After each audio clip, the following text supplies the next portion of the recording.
So let's start retopologizing. I'm going to drop between 8 and 10 points. I'll see how this holds. And on that note, this is going to determine our mesh density overall. Right? This is starting at the very first step. This is going to determine how heavy our mesh is. If we go with 8 polys, 10 polys, or 8 edges. So whether you start with 8, 10, or 12 will determine how dense your mesh is.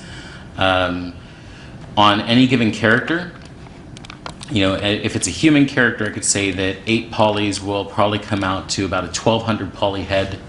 10 polys will come out to about a 2500 poly head, and then kind of it goes up from there.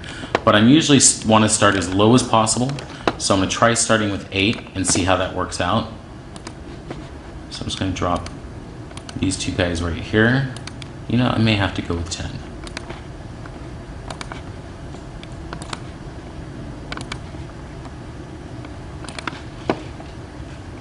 All right, and from here I'm going to go to the furthest extremity of the eye region.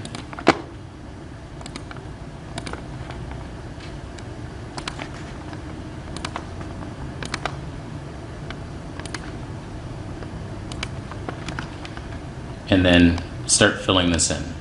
And I'm just holding down left click, but there's a little issue right there. You see that, how it didn't form the way I wanted it to? I'll have to Control-Z back. And just click there and continue on. So you got to be careful of that, especially as the model becomes more complex. That could cause you some minor delays. So remember I said it's a minimum of 3 edge loops for any given region. To hold an animation or to be able to animate that area. So I'm going to drop in 1 edge loop here, and because I have some nice folds in here and I know I want to get some nice eye detail in here, I'm going to drop in 2 extra edge loops. Then I'm going to, let's increase, one second.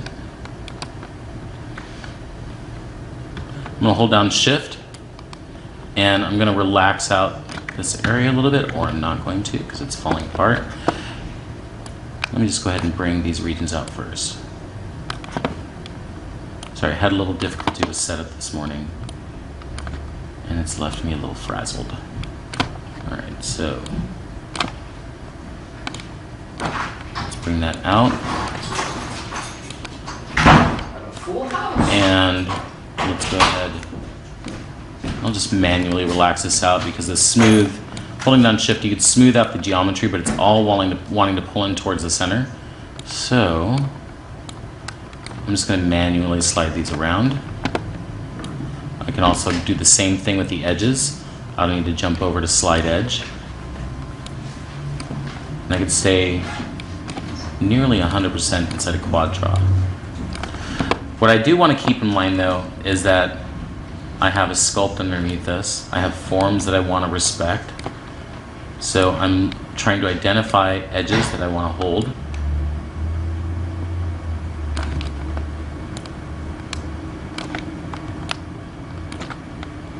Because I don't want my geometry to fight that too much. That would cause a poor result in our normal map.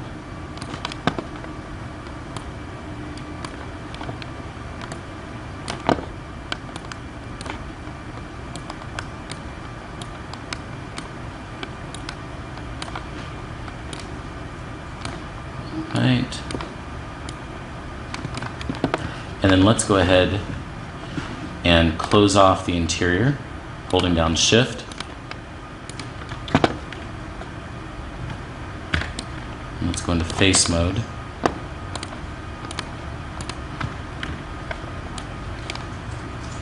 And let's do a face extrude. This is new in 2015. They've split vertex, edge, and face actions. So let's go to face extrude. And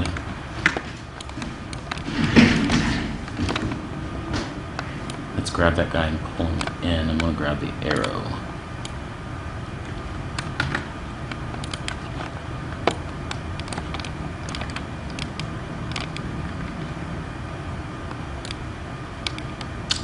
little bit of difficulty here. You know, let's just go ahead and use the new extrude. Try that out. There we go.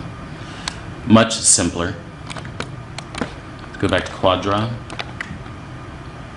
And I'm going to drop in an extra edge loop to hold the edge of the eyelid.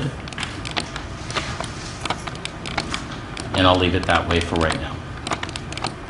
All right, moving on to the exterior of the eye. I'm going to go ahead and bring this out a little bit further to hold that edge. And bring that up like that. And then let's continue up through this area where I'm going to meet up with that nostril right there.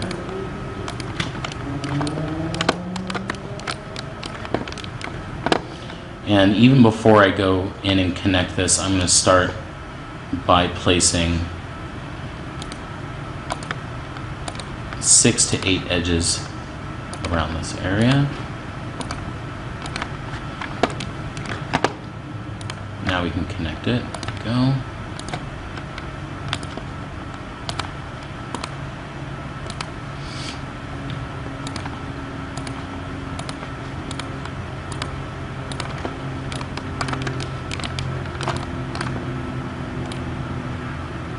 This up here, down,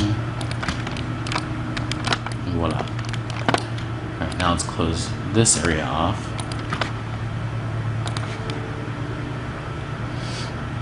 Actually,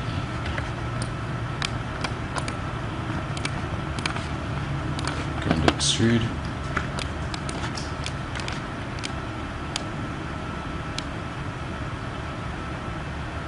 There we go. Just bring that in like that for right now. Back to the quad draw.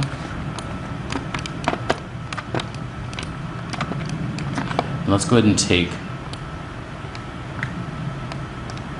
this whole edge and bring that out. I'm going to cover the full region here. And then we'll drop in additional edge loops as we need.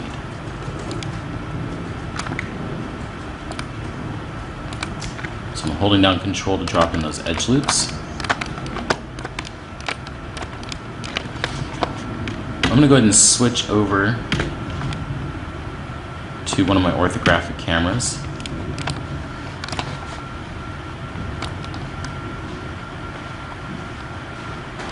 So I got all my cameras.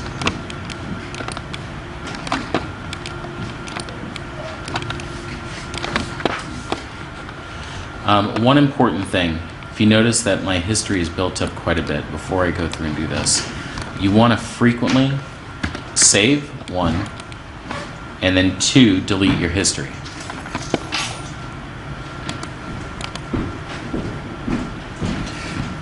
Christian was saying the new modeling toolkit actually made him favor Maya over Max now. I admit, the modeling toolkit is pretty awesome. So let's go back. Bring our option box back up. Quad draw. And then I want to drop a center line in here to start. Going down Shift, something like that. And then let's move this right up to the edge of the beak. I'm going to continue this down, and it doesn't have to be absolutely perfect right now, because what we'll do later on is we will square up the edge before we double over the model. Let's switch back over to my perspective camera. Just hitting the space bar to do that. I'm not sure how many of you or how much experience each one of you has inside of Maya or Maya controls. So if there's something that you have a question on, as far as like if I don't explain when I do something that I might take for granted that you guys know, don't feel hesitant to ask me. All right, so I dropped down the center here.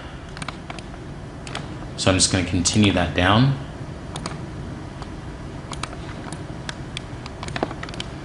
That's looking all right.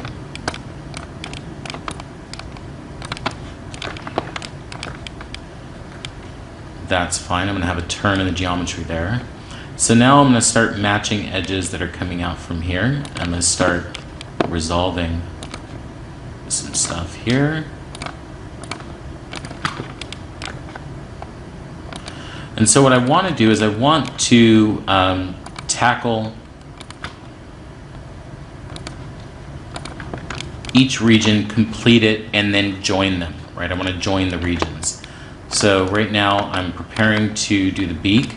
I'm making room for the mouth region, and then I'll come through here and connect things after I get the mouth region done.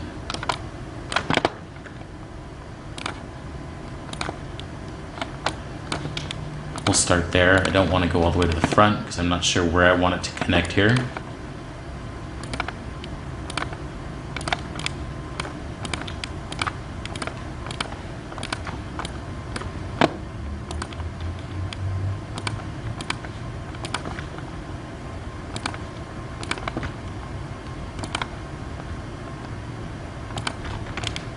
Go. That looks like a good area, so I'll make that connection. Or do I like that? I don't know if I want that there. Yeah, I'll deal with that in a second. I'm just gonna come around to the front here. So let's see. Maybe I don't have to do that at all.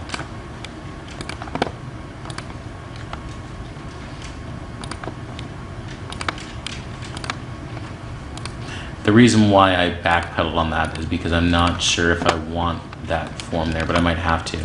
So either I'm forced with having a try here or taking one of, or putting in basically what's called a T-junction or an L-junction, right? Where you have 3 edges running into one point that quads out a triangular shape. So I think that's fine. I just didn't want it running into the center line. So let's pull this forward. And the concept here is to start simply and then building complexity as we go.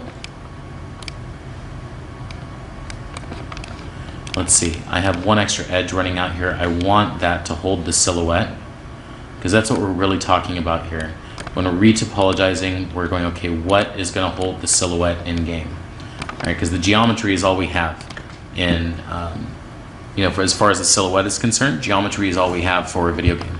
We don't have the luxury of a displacement map. We don't have the luxury of a vector displacement. Everything is, normal map and geo, right? So you really have to look at optimizing how you're using the geo. Geo's expensive too. You take a hit in performance the more geo you have. So you want to make sure that you're spending things where you want to spend them. So I was looking at this, that's why I kind of came through the center line first. I'm even looking at this and I'm like, okay, I got to relax that out because I'm missing a big chunk of the silhouette there in my original sculpt. So I'm going to see if I can just nudge things into place and capture that. Yeah, that'll work. And then I'm going to go ahead and smooth down now. So I'm holding down shift to relax out the geometry. Called it smooth because it's exactly like the smooth brush inside of ZBrush. And this is awesome, by the way, because having to go and hit a special function inside of Maya to, having to go to one of the menus to relax out your mesh was ridiculous. And being able to do it on the fly like this with a quad draw is awesome. All right. Let's just bring that right up there. So in order for that smooth to really work for you, you want to make sure that your border edges of your mesh are exactly where you want them to be, and it'll relax out relatively well. But as you saw earlier in the eye, it might not always work the way you want. When you're doing these circular shapes, it can cause issues. And what I'm looking for here in my model is not just topology that flows in the right direction. That's a fundamental. But I'm more interested in producing a beautiful model. I want to make a nice puppet that looks beautiful. Even when you look at it in wireframe, you're like, oh, it looks really nice. And what does that mean? Well, you want even spacing. You want gradual transitions from areas of density to areas that are not quite so dense. All right, so we have like a dense area here in the eye, a dense area in the nostril. This is a little less dense. We want to see a gradual transition. We don't want abrupt transitions. Abrupt transitions are bad. Okay, that's bad.